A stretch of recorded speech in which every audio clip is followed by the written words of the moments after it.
dream come true would be the understatement of the year. This induction, along with most of my career, is beyond anything I ever dreamt of. When Carol called me, he had to leave a voicemail because I don't usually answer numbers I don't recognize, and I assumed he wanted one of the jerseys I might have stole after my career ended at Texas, because they needed it for a Texas exhibit or something. And when I called him back and he told me I was being inducted, I think he had to ask me a couple times if I was still on the line, because I was speechless, and no lie, I had tears in my eyes. To be up here and honored with these guys is just amazing. I mean, I really wish Shaq was here so I knew what everyone else felt like when they stand next to me. Unfortunately, I don't get that honor. But to be in a class with Ricky, who I knew his tradition, obviously going to the University of Texas, Drew, Shaq, everyone, I mean, these are household names, and by all means, never did I ever think I'd be on a stage with them, yet alone inducted in a class of this honor. I talk about my career not being any type of dream I ever had. You can ask anyone in my family, it won't surprise you. I was supposed to play basketball. I'm the shortest of 3 kids, and none of us ended up being a hoop star. But a gift from my dad at age 11 kind of turned the tables. I had been playing soccer and was getting bored being a goalie. He asked if I wanted to try softball again. I had tried it once before. I was a flower picker and quickly quit. But I had tried it. He asked if I wanted to try again. I said, why not? Thank you, Little League, for having rules that you can only pitch so many innings. Our other pitchers had used up their innings and we needed someone to try. The worst thing that could happen happened. I struck out my first hitter, and all of a sudden I'm made to do this. Looking back now, though, I played for the fun of it. I played not because I wanted to be up here one day, not because I even dreamt of going to Texas one day. I just played as something to do. Sports were my life, but it quickly became apparent that I was destined to do something with this yellow ball.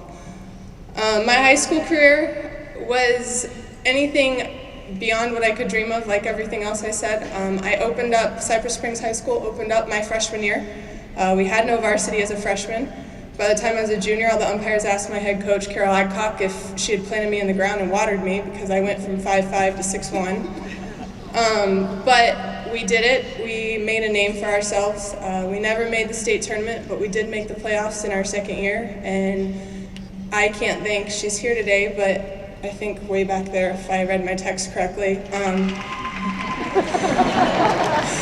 I can't thank her enough.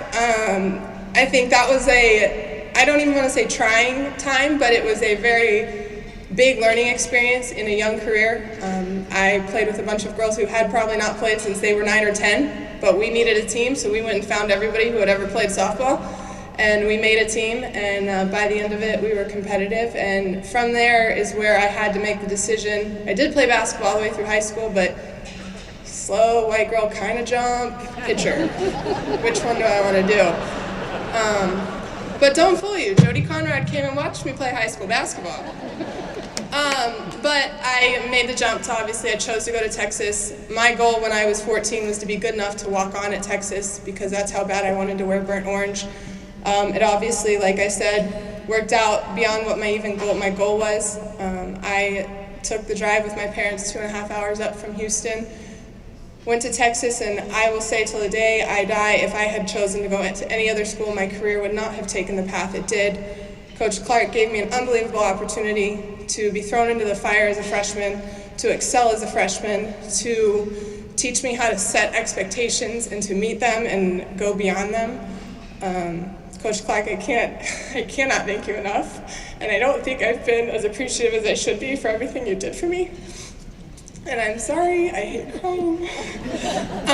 But I really feel like if I had chosen anywhere else, I probably would have been eased into the spotlight of a pitcher a little less aggressively. And because I was forced to mature quickly at Texas, it gave me the opportunity to not only represent my school, but my great state on the international level.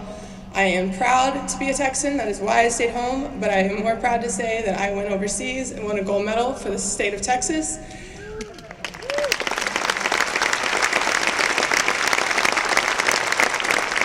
I would not have had that opportunity if I had not stayed home, but I also know that I would not have had all the opportunities I did have if it weren't for the amazing people I do have in my life. My family, first and foremost. My mom and dad taught me, I know everyone says they taught you everything, but my dad especially told me if I was ever going to go out in the driveway and pitch, I better give him 100%, and if I ever wanted to hang it up, just tell him, and he would let me walk away. There was never a day I wanted to hang it up, and there was never a day that I went out there and gave him less than 100%. And I think that's the way I've approached everything in life. And so, Dad, thank you for that. Mom, I know you tried to catch once and reach out with the bare hand instead of the glove. But you have been my greatest supporter, and I know it took me a while to really appreciate that, but you are greatly appreciated. I have two amazing brothers who are my #1 fans. They are here tonight. In fact, the youngest one he has a playoff game tomorrow for basketball. I said none of us were hoop stars, not hoop players. But he skipped practice to come here today. You guys have been my backbone and my support, and I cannot thank you guys enough, especially the two of you. You got carted to everything, and I think took a back seat, but I appreciate it. I have some teammates here, and I know I'm not the easiest person to put up with, but I love you guys, and thank you for making the trip and making our careers at Texas so memorable. I am still playing. I have to, my owner of our pro league, we have a pro league, National Pro Fast Pitch. I play in Orlando every summer.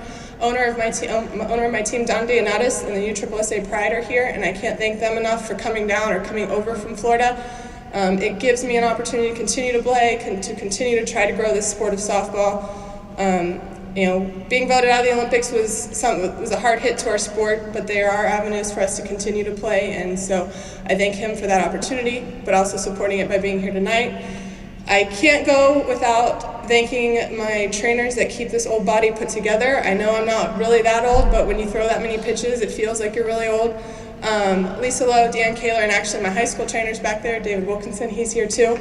But thank you guys David for starting to teach me how to be prevent injuries, and then Lisa and Deanne for keeping me put together in all this time. But more than anything, thank you to Carol, Texas Sports Hall of Fame, not only for recognizing my career, but recognizing female athletes, and more importantly, the sport of softball. I think I can say I take pride, and I'm sure Sean did last year. Thank you for being here again.